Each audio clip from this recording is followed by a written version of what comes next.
rahmat dan inayah Allah, atas kudrah dan iradah Allah, hingga pada saat ini kita masih diberikan kesehatan, diberikan kekuatan, diberikan waktu untuk bersama-sama melaksanakan kewajiban kita, memakmurkan masjid Allah, sholat subuh berjamaah, dan kita lanjutkan dengan tadarus atau kajian. Mudah-mudahan dengan barokah majlis ilmu ini Allah menjaga kita semua dari berbagai bala dan bencana, dari berbagai penyakit yang kita khawatirkan. Ini hilang lagi ya.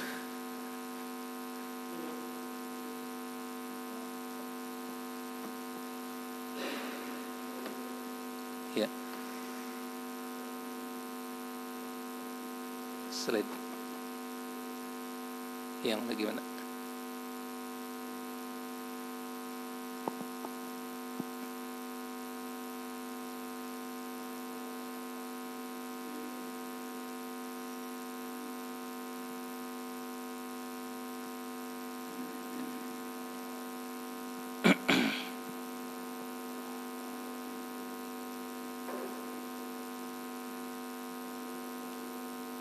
Yang mananya?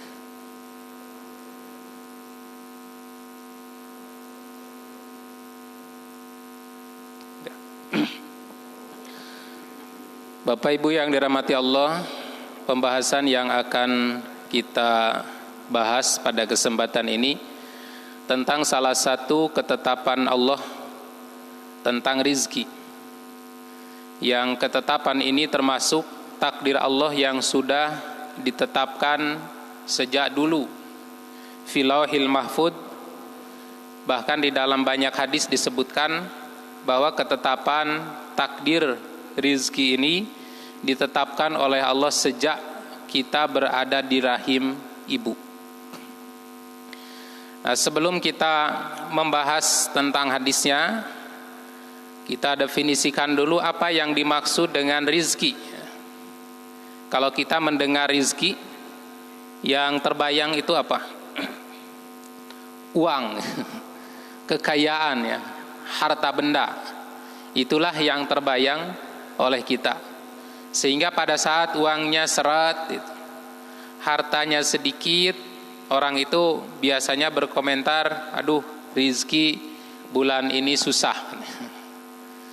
Bulan ini rizkinya seret. Karena dalam pikirannya yang disebut dengan rizki itu terbatas pada lembaran uang atau jumlah harta kekayaan. Nah, dimaknai seperti itu juga benar. Tetapi rizki itu lebih luas dari sekedar harta kekayaan. Saya menemukan definisi tentang rizki itu. Dikatakan rizki itu adalah kullu ma tantafi'u bihi mimma abahahullahu lak. Rizki itu adalah segala sesuatu yang bermanfaat, yang dapat dimanfaatkan dan dibolehkan oleh Allah. Jadi bagi kita ada batas ini. Karena secara garis besar rizki itu ada rizki yang halal, ada rizki yang haram. Maka bagi kita yang dimaksud dengan rizki itu adalah mimma abahahullahu lak, dari apa-apa yang dibolehkan, dihalalkan oleh Allah untukmu. Sawaun kana malbusun, baik itu baju yang dipakai, ini rizki. Aw mat'umun, atau makan yang dimakan, dan seterusnya. Hatta zauzata rizkun, hingga pasangan pun rizki. Suami istri punya suami, suami punya istri, laki-laki punya istri, istri punya suami, itu adalah ar-rizku. Al-aulad, demikian juga anak laki-laki, wal banat, anak perempuan, rizkun, itu semua rizki. Anak laki-laki, anak perempuan itu rizki. Malah doanya juga kan saat seorang bergaul dengan istrinya, sebelumnya diajurkan berdoa, Allahumma janibna syaitan wa janibna syaitan mimma atau ma razaqtana. Ya Allah, jauhkan kami dari setan, dari apa yang akan Engkau rizkikan kepada kami. Nah, anak dalam doa itu disebutnya rizkun, disebutnya rizki. Wasihah, kemudian sehat wal afiat, ini rizki yang terbesar. Jadi rizki yang paling besar itu adalah sehat dan sempat, Pak. Dalam salah satu hadis dikatakan, kata Nabi, ada dua nikmat magbunun yang banyak dilupakan orang, atau orang tertipu dengan kedua nikmat itu. Yang pertama as-sihhatu, nikmat sehat, wal firag, yang kedua nikmat sempat. Kunci hidup itu hanya dua, Pak. Sehat dan sempat. Sekalipun banyak harta melimpah ruah, kalau tidak sehat, tidak ada manfaatnya. Kita memiliki banyak kekayaan, kalau tidak sempat, tidak ada manfaatnya. Makanya dua nikmat terbesar dalam hidup kita itu adalah nikmat sehat dan nikmat sempat. Ada orang yang diberi kesehatan, hartanya banyak, tapi tidak diberi kesempatan. Tiap hari saja bekerja saja, berangkat jam 7, pulang jam 7, berangkat jam 7, pulang jam 7, terus begitu sampai pensiun. Dia diberi kesehatan, tapi tidak diberi kesempatan. Nggak sempat ke masjid, nggak sempat ke majelis ilmu, karena setiap saat sibuk dengan berbagai urusan-urusan dunia. Dia hanya diberi kesehatan, tapi tidak diberi kesempatan. Ada orang yang sempat, banyak waktu luang, dari pagi sampai pagi lagi nggak ada kerjaan, tapi sakit.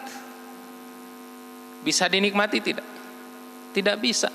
Tidak bisa ke masjid, tidak bisa jalan. Makanan banyak, tidak bisa ternikmati karena dia sakit. Uang banyak, nggak bisa jalan-jalan karena dia sakit. Mending sehat tapi tidak sempat, mending sempat tidak sehat. Mending dua-duanya. Sehat dan sempat. Nah, itulah barangkali kenikmatan yang Allah berikan kepada bapak-bapak pensiunan. Diberi kesehatan, diberi kesempatan, syukuri. Gunakan untuk banyak beribadah. Karena jarang sekali atau sedikit sekali orang yang diberi nikmat sehat plus diberikan nikmat sempat. Ibadah juga kalau nggak sehat tidak akan tumaninah, Pak. Katakanlah nyeri tuur, sakit dengkul, sakit pinggang, tidak bisa menikmati sholat tumaninah berdiri. Waduh, sakit pinggang berdiri lama. Tidak bisa sempurna ruku dan sujud kalau kita dalam keadaan sakit. Ada undangan pengajian malam hari, nggak bisa datang karena badannya seperti kerupuk, kena angin, lempes, mudah masuk angin, mudah terserang batuk, pilek, dan lain sebagainya. Jadi sehat itu kunci kenikmatan. Kenikmatan ibadah, kenikmatan muamalah, dan seluruh kenikmatan kuncinya adalah sehat. Kemudian yang kedua, sempat. Makanya ini peringatan dari Nabi, ada dua nikmat yang seringkali dilupakan banyak orang, nikmat sehat dan nikmat sempat. Wasam'u, bisa mendengar dengan jelas. Ini nikmat yang luar biasa. Kita masih bisa mendengar ilmu, mendengar bacaan Al-Quran, mendengar hadis-hadis Nabi dibacakan. Wal aqlu, bisa berpikir dengan cerdas. Itu adalah rizki dari Allah. Jadi menurut definisi ini, bahwa rizki itu tidak terbatas pada harta kekayaan, tapi rizki itu secara umum seluruh perkara yang ada di muka bumi ini yang bisa dimanfaatkan oleh manusia. Dan tentu saja yang menjadi catatan, mimma abahahullah, yang dihalalkan oleh Allah, yang dibolehkan oleh Allah. Artinya hakikat rizki dalam Islam itu adalah apabila rizki yang kita peroleh baik dalam bentuk kesehatan, kesempatan, kesempurnaan fisik, kekayaan, semua itu bisa lebih mendekatkan diri kepada Allah. Apabila rizki yang kita peroleh, baik rizki ruhaniyah dalam bentuk ilmu pengetahuan, maupun rizki jasmaniyah, kesempurnaan fisik yang Allah berikan kepada kita, ataupun rizki dalam bentuk maliyah, harta kekayaan, tapi tidak berhasil mendekatkan dirinya kepada Allah, itu bukan rizki, tapi itu bencana. Itu namanya al-baliyah. Itu adalah sebuah bencana. Maka definisi rizki dalam Islam itu dibatasi dengan mimma abahahullah, dari apa-apa yang dibolehkan, yang dihalalkan oleh Allah. Nah, kalau kita lihat beberapa petunjuk hadis, bahwa ketetapan rizki ini sudah ditetapkan oleh Allah sejak kita berada di dalam rahim ibu kita. Hadisnya cukup banyak, dan salah satunya saya kutip dalam Sahih Bukhari dalam bab penciptaan Adam dan keturunannya. Bersumber dari Anas bin Malik dari Nabi SAW bersabda, Innallaha, sesungguhnya Allah, wakala firrahmi, Allah mengutus, Pak. Allah mewakilkan, Allah mengasistenkan, Allah menugaskan firrahmi, di dalam rahim ibu, malakan, seorang malaikat. Jadi menurut berita dari hadis ini, nampaknya Allah tidak melewatkan perkara-perkara yang berkaitan dengan urusan manusia kecuali di situ ada malaikat. Bahkan sejak dari rahim kita. Kemudian saat kita di dalam rahim itu masih dalam wujud nutfah. Nutfah itu apa? Sperma. Maka malaikat lapor kepada Allah, Ya Rabbi nutfatan, wahai Tuhanku, sekarang baru nutfah. Nah, dalam hadis yang lain disebutkan posisi nutfah itu, dalam keadaan nutfah itu selama 40 hari katanya, Pak. Kemudian setelah 40 hari berubah menjadi alaqah. Dari tadinya hanya sekedar tetesan nutfah, kemudian menempel kuat. Alaq itu menggantung atau nempel. Dan ini persis bentuknya ibarat lintah nempel ke kulit, Pak, saking kuatnya. Dan begitulah cara kerja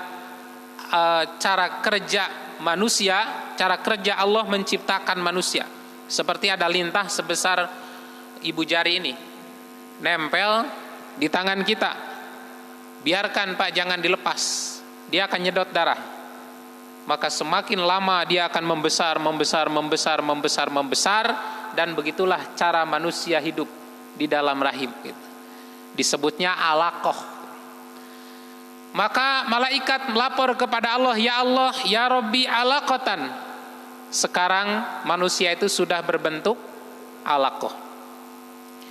Kemudian setelah itu berubah menjadi mudghah.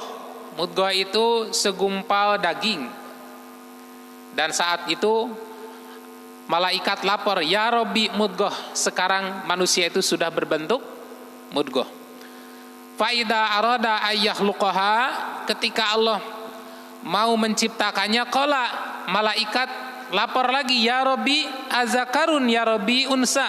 Apakah manusia ini mau dijadikan jenis kelaminnya laki-laki atau perempuan? Jadi nanya dulu ke Allah. Kata Allah, laki-laki. Kata Allah, perempuan. Ya Rabbi syaqiyun am sa'id. Apakah manusia ini dikelompokkan kepada kelompok orang-orang celaka atau orang yang bahagia? Famal ajal, berapa ajalnya? Umurnya di dunia berapa tahun? 10 tahun, 20 tahun, 30 tahun, atau sampai 100 tahun? Tetapkanlah umurnya oleh Allah. Fayuktabu kazalika fi batni ummi, maka semua itu tercatat di dalam perut ibunya. Jadi di sini menunjukkan, Pak, bahwa proses kejadian dalam rahim itu diawasi terus oleh malaikat. Mulai dari nutfah. Dan hadis ini sesuai dengan ayat Quran tentang 7 fase penciptaan manusia. Di surat Al-Mu'minun, walaqad khalaqnal insan min sulalatin min tin, kata Allah, sungguh kami menciptakan manusia itu dari saripati tanah. Ada yang langsung dari tanahnya, Pak? Seperti siapa? Nabi Adam, itu langsung dari tanah, Pak. Tidak ada Bapak Adam. Kemudian ada yang dari saripati tanah, yang diambil oleh tumbuhan, makanan, buah-buahan, kemudian buah-buahannya, tumbuh-tumbuhannya dimakan oleh kita, dicerna oleh tubuh, kemudian menjadi sperma, dan kemudian itulah bahan kita semua. Jadi Bapak Ibu kita semua teh bahannya dari bala-bala, dari cireng, dari gehu. Itulah bahan manusia, sulalah dari saripati tanah. Kemudian setelah itu summa ja'ala nutfah, lalu yang kedua menjadi nutfah, bentuknya seperti burui, kayak roket, ini lepas nanti. Pasti Bapak Ibu lebih tahu proses kejadian manusia. Setelah itu menjadi alaqah, setelah itu menjadi mudghah. Nah, ini alaqah bentuknya seperti ini, mudghah segumpal daging, lalu daging dibentuk rangka tulang yang kelima. Rangka tulang dulu dibentuk, rangka kepala, badan, tangan, kaki, lalu dibungkus lagi dengan daging. Lalu kata Allah, summa ansha'nahu khalqan akhar. Setelah itu kemudian Allah menciptakan sosok manusia, diberikan ruh. Di usia berapa hari? Menurut banyak hadis itu di usia 120 hari. Makanya banyak ulama yang berpandangan bahwa apabila janin sudah berusia 120 hari itu haram digugurkan. Kenapa? Karena sudah berumur. Pertanyaannya, kalau di bawah 120 hari boleh digugurkan tidak? Nah, di sini para ulama ikhtilaf. Ada yang mengatakan boleh saja digugurkan apabila ada alasan syar'i. Di bawah 40 hari, di bawah 120 hari, baik ada alasan syar'i atau tidak ada alasan syar'i, boleh digugurkan. Kenapa? Karena belum hidup, kecuali setelah 120 hari. Tapi sebagian ulama lain seperti Imam Malik berpandangan bahwa walaupun di bawah 40 hari baru dalam bentuk sperma, itu haram digugurkan. Kenapa? Karena berdasar firman Allah, walaqad khalaqnal insana min sulalatin min tin summa ja'alnahu fi qararin makin. Nah, ini sih. Summa ja'alahu nutfah, lalu kami jadikan nutfah fi qararin makin, di tempat yang kokoh. Jadi menurut isyarat ayat ini, walaupun di bawah 40 hari itu sudah masuk proses penciptaan manusia yang harus dihargai oleh kita, dan bahkan itu sudah dijaga oleh siapa? Oleh malaikat. Makanya menurut pandangan Imam Malik, dan inilah pandangan yang lebih kuat, bahwa walaupun si janin itu baru usianya 1 hari, sudah nempel, sudah masuk ke dinding telur, itu sudah harus dijaga. Karena itu sudah masuk proses penciptaan manusia. Kehidupannya harus diberikan kesempatan. Kecuali apabila ada alasan syar'i yang dibenarkan oleh agama. Nah, di sini dijelaskan bahwa Allah telah menetapkan 4 hal saat umur manusia dalam rahim 120 hari. Fayunfahu fihi ruh, Allah meniupkan ruh, wa yu'maru bi arba'i kalimat. Kemudian Allah menetapkan 4 kalimat. 1, Allah tetapkan rizkinya. Bikat bi rizkihi, Allah tetapkan rizkinya. Yang kedua, wa ajalihi, Allah tetapkan ajalnya. Yang ketiga, wa amali, Allah tetapkan amalnya. Mau jadi apa dia? Mau jadi dosen, mau jadi dokter. Wa syaqiyun, Allah tetapkan bahagianya, au sa'idun, Allah tetapkan syaqiyun, Allah tetapkan celakanya, au sa'idun, Allah tetapkan bagian dari kebahagiaannya. Nah, inilah ketetapan takdir yang harus kita yakini. Maka oleh karena itu, tidak ada seseorang yang hidup di dunia ini tanpa diberi rizki sedikit pun. Semua sudah ada jaminan. Dan ini berdasar firman Allah di surat Hud ayat 6. A'udzubillahi minasyaitonirrajim. Wa ma min dabbatin fil ard. Tidak ada satupun makhluk yang melata pun yang bergerak di muka bumi, baik makhluk yang berakal atau makhluk yang tidak berakal, illa 'alallahi rizquha, kecuali Allah jamin rizkinya. Bahkan sejak dalam rahim kan, kita dalam rahim diberi rizki melalui tali pusar. Putuskan itu, ganti yang lebih banyak lagi dari dua sumber puting susu ibu kita. Kemudian diputuskan yang itu, rizki kita lebih banyak lagi. Makanya ini menjadi nasihat dari seorang ulama, ketika kita terputus satu sumber rizki, jangan risau, Allah akan bukakan pintu rizki lain. Banyak orang yang berkeyakinan pesimis. Dia bekerja di tempat perusahaan yang haram, kemudian tidak mau keluar dengan alasan, wah nanti bagaimana hidup saya, dari mana saya dapat rizki. Padahal ketika putus satu pintu rizki, Allah buka pintu-pintu rizki lain. Seperti konsep dalam rahim. Saat itu kita hanya dari satu pintu. Kita nyedot darah ibu melalui tali pusar. Putuskan tali pusarnya, apakah Allah tidak berikan rizki itu? Allah berikan melalui dua pintu yang lebih banyak dari puting susu ibu kita. Kemudian putuskan itu dalam usia 2 tahun, Allah bukakan lebih banyak lagi. Kita diberi kemampuan untuk menikmati berbagai makanan, berbagai minuman yang kita makan. Dan terus, maka ini sebuah konsep rizki. Saat terputus satu pintu karena sesuatu dan lain hal, Allah akan buka pintu-pintu lain. Makanya nanti dalam hadis dikatakan, kalau kita merasa rizki datangnya lambat sampainya kepada kita, jangan katakan bahwa rizki kita tidak sampai atau terhalang, tetapi rizki kita itu belum datang. Jangan kemudian mengambil alih atau mengambil jalan untuk mengambil jalan yang haram. Karena ketika kita mengambil rizki dari cara yang haram, Allah kurangi rizki yang halalnya. Maka perlunya kesabaran dalam menjemput rizki itu di sini. Karena semua ini berjalan sesuai dengan alur ketetapan takdir. Wa ma min dabbatin fil ar illa 'alallahi rizquha. Tidak ada binatang yang melata merayap di muka bumi kecuali Allah yang akan memberi rizki. Nah, hanya persoalannya ada yang yabsut, Pak. Yabsut itu diberinya melimpah ruah. Kemudian ada yang yakdir, dibatasi oleh Allah, hanya diberikan sedikit. Kenapa? Allah yang lebih tahu. Walau basatullahu rizq labagau fil ar. Kata Allah, kalau seandainya aku luaskan semua manusia rizkinya di muka bumi ini, labagau fil ar, maka manusia akan sombong di muka bumi ini.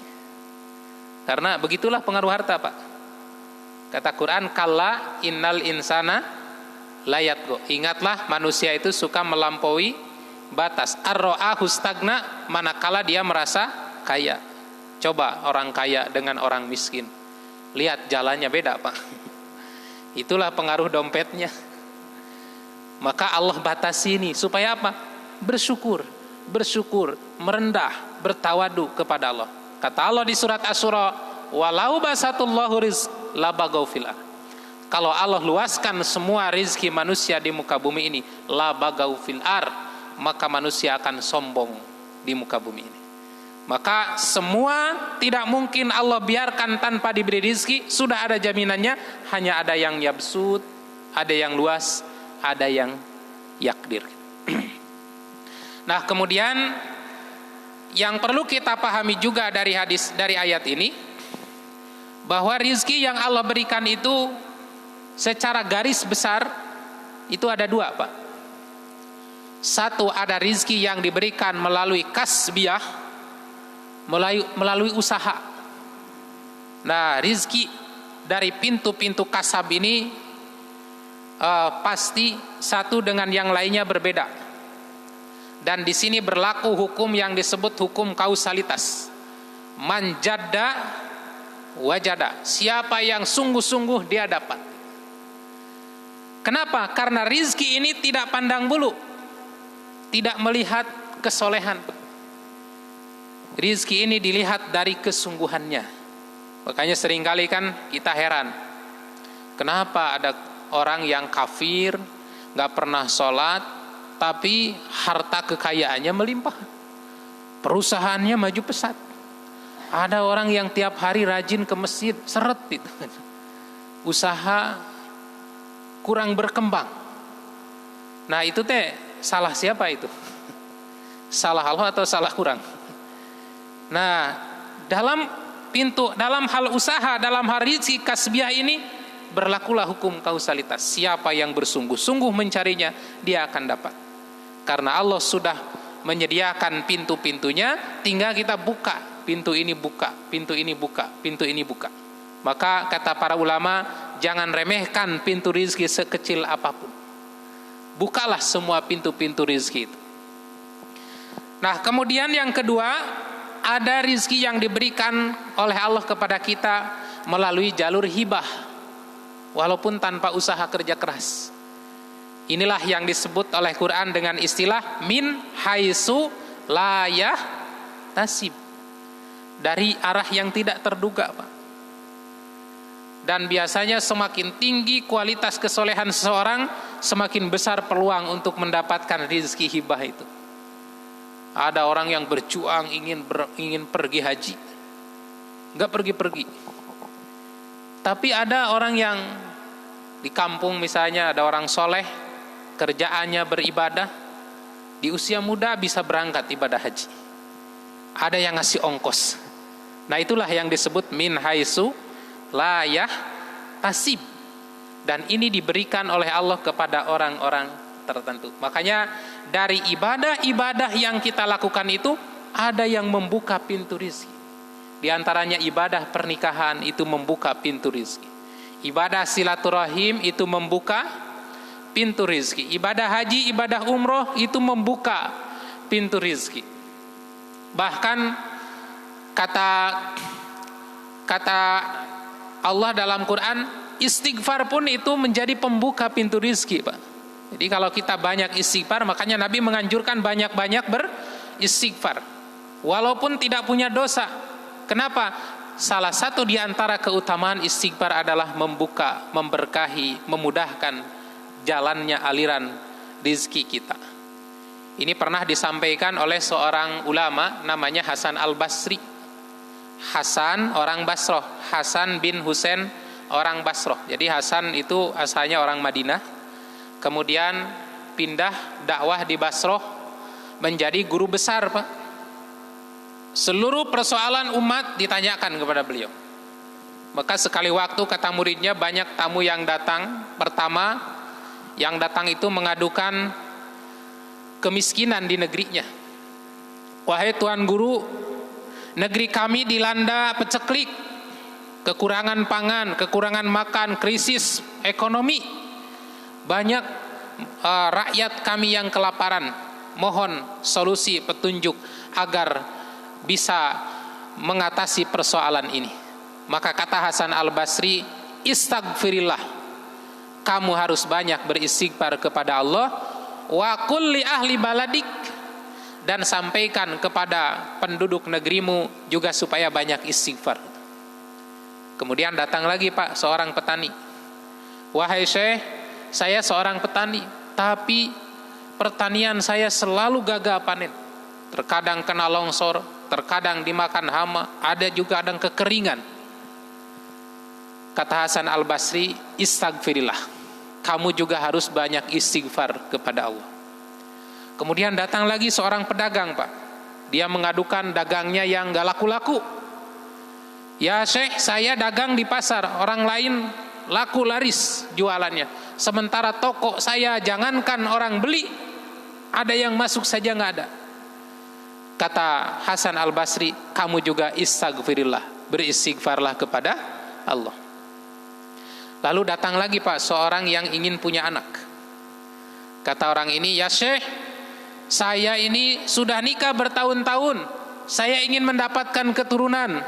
Berbagai upaya, berbagai usaha, baik cara konvensional, cara tradisional sudah saya lakukan untuk mendapatkan keturunan, tapi Allah belum berikan keturunan. Doakan saya supaya Allah berikan kepada saya keturunan. Maka kata Hasan Al-Basri, istaghfirillah, kamu juga harus istighfar, banyak istighfar kepada Allah. Wa qul li ahlik, sampaikan juga kepada istrimu supaya beristighfar. Nah, muridnya heran, Pak. Ya Syekh, kenapa setiap orang datang mengadukan ekonomi, mengadukan kemiskinan, mengadukan krisis di negerinya, mengadukan ingin punya anak, solusinya hanya satu, harus istighfar. Kata Syekh Hasan Al-Basri, ini berdasar firman Allah. Ini bukan dari logika saya, tapi saya berdasar firman Allah di surat Nuh. Wa istaghfiru rabbakum innahu kana ghafar. Beristighfarlah kamu kepada Tuhanmu, sesungguhnya Tuhanmu Maha Pengampun. Kalau Allah sudah mengampuni dosamu, yursilis samaa alaikum midrara, Allah akan menurunkan hujan dari langit dengan lebat. Artinya hujan yang turun tidak mengakibatkan bencana alam, Pak. Hujan yang turun tidak mengakibatkan banjir. Hujan yang turun tidak mengakibatkan longsor. Hujan yang turun tidak mengakibatkan bencana penyakit untuk manusia. Wa yumdidkum bi amwal. Kalau Allah sudah mengampuni dosamu, Allah akan luaskan harta-hartamu. Wal banin. Kalau Allah sudah mengampuni dosamu, Allah akan beri kamu keturunan. Keturunan yang Allah berikan bukan hanya anak, tapi anak yang soleh dan soleha. Wa yaj'al lakum jannat. Kalau Allah mengampuni dosamu, Allah akan suburkan kebun-kebunmu. Wa anharo, kalau Allah sudah mengampuni dosamu, Allah akan suburkan air-air sungaimu. Nah, jadi ini salah satu ayat yang dicantumkan oleh para ulama dalam banyak kitab hadis di dalam bab fadlul istighfar, bab keutamaan istighfar. Jadi istighfar itu mempermudah turunnya rizki. Maka banyak-banyaklah beristighfar. Allahumma anta rabbi la ilaha illa anta khalaqtani wa ana abduka wa ana ala ahdika wa wa'dika mastata'tu a'udzu bika min syarri ma sana'tu abu'u laka bi ni'matika alayya wa abu'u laka bidanbi faghfirli fa innahu la yaghfiru dzunuba illa anta. Itu sayyidul istighfar yang harus banyak dibaca oleh kita. Jadi sekali lagi, rizki yang Allah berikan kepada kita itu ada dua. Satu, ada melalui jalur kasbiyah, usaha. Yang kedua ada melalui jalur hibah. Itulah yang disebut min haitsula yahtasib. Kemudian setiap jiwa tidak akan mati sampai dia menghabiskan semua jatah rizkinya. Sehingga siapapun yang hidup pasti diberi jatah rizki oleh Allah. Jadi sekalipun orang itu sudah berbaring gak bisa bergerak, gerak digerakin, makan disuapin, minum diminumin, mandi juga dilap, dimandikan oleh kita. Kalau rizkinya masih ada, Allah berikan umur, Pak. Tetapi sekalipun sehat walafiat, badannya kuat, kekar, rizkinya sudah habis, mati. Itulah yang sering kita saksikan sehari-hari. Dan ternyata orang meninggal bukan karena penyakit, Pak. Orang meninggal bukan karena positif corona. Kemarin yang naik Sriwijaya Air positif negatif. Pasti negatif itu, di swab dulu di bandara, nggak bisa masuk pesawat. Tapi Allah takdirkan meninggal. Menunjukkan bahwa meninggal bukan karena sakit, bukan karena kecelakaan, bukan karena bencana, tapi Allah takdirkan rizkinya sudah habis. Mana dalilnya? Di dalam riwayat Imam Al-Hakim dari sahabat Jabir bin Abdullah radhiyallahu an, qala Rasulullah sallallahu alaihi wasallam, ayuhan nas, wahai manusia, inna ahadakum, sesungguhnya salah seorang di antara kamu, la yamuta, tidak akan mati, hatta yastakmila rizku, sampai rizkinya selesai, sampai rizkinya sempurna. Jadi kalau rizki kita sudah habis, mati. Ada seorang ulama yang mengemukakan kisah, katanya, Pak, ada orang yang sedang berjalan, kemudian jatuh ke sumur, berteriak minta tolong, ditolong, berhasil diselamatkan. Setelah itu kemudian ditenangkan dan diberi minum segelas air susu. Lalu setelah reda ditanya, bagaimana Anda bisa jatuh ke sumur? Dan dengan semangat orang ini menjelaskan dan mempraktekkan bagaimana dia bisa jatuh ke sumur.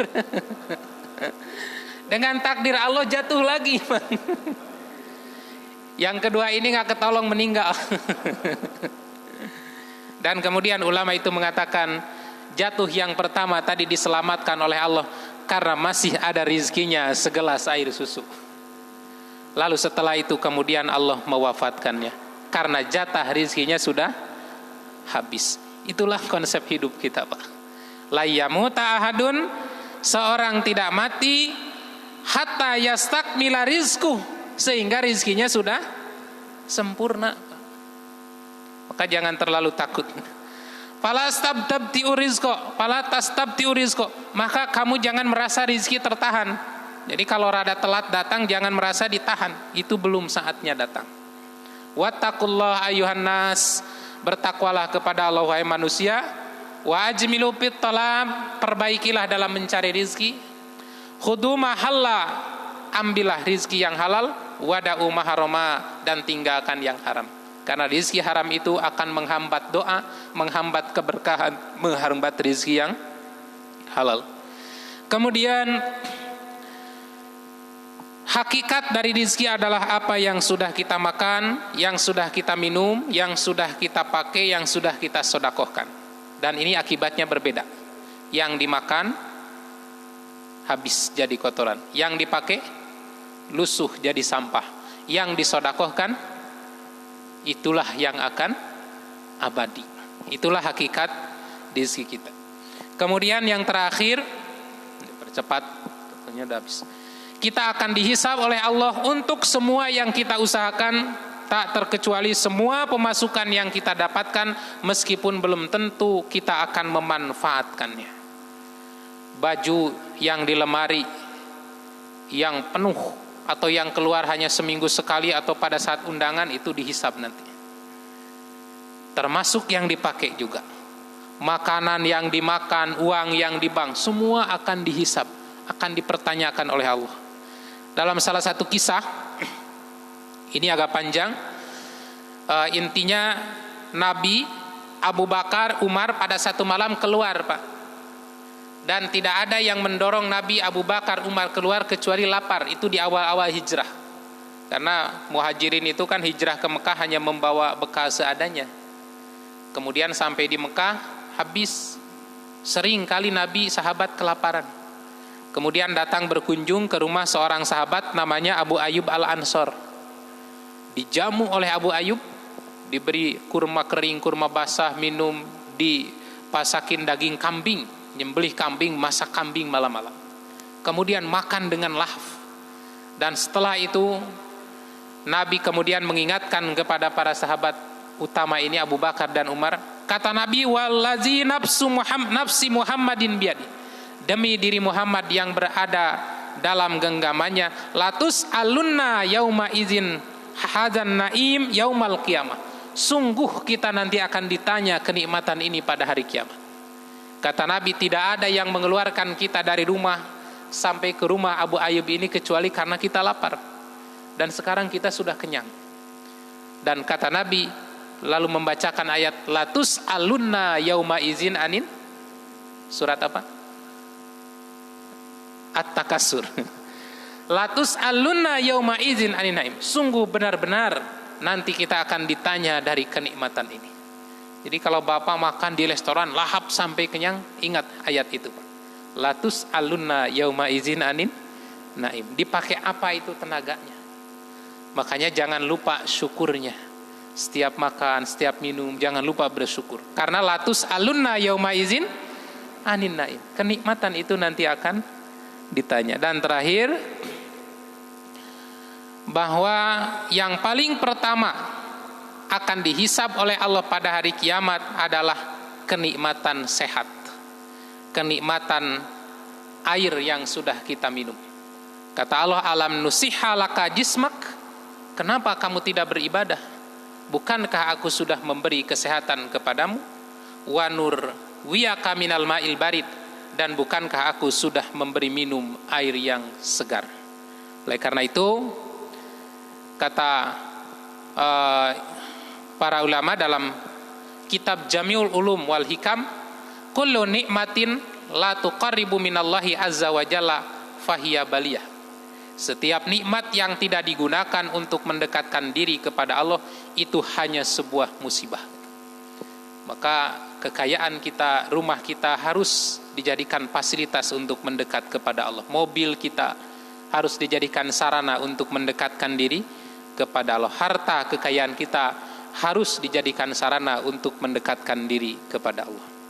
Bapak Ibu yang dirahmati Allah, itulah beberapa hal yang dapat saya sampaikan terkait dengan konsep rizki yang Allah berikan kepada kita semua. Ada pertanyaan atau cukup?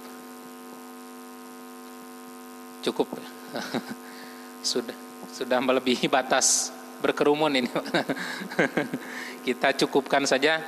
Insya Allah ini tinggal diamalkan. Mudah-mudahan apa yang kita pelajari pagi ini menjadi ilmu yang bermanfaat untuk kita semua, bermanfaat untuk urusan dunia kita dan akhirat kita. Rabbana la tuzigh qulubana ba'da idh hadaitana wa hab lana min ladunka rahmah innaka antal wahhab. Rabbana atina fid dunya hasanah wa fil akhirati hasanah wa qina azabannar. Aqulu qouli hadza wa astaghfirullah li wa lakum. Wassalamualaikum warahmatullahi wabarakatuh.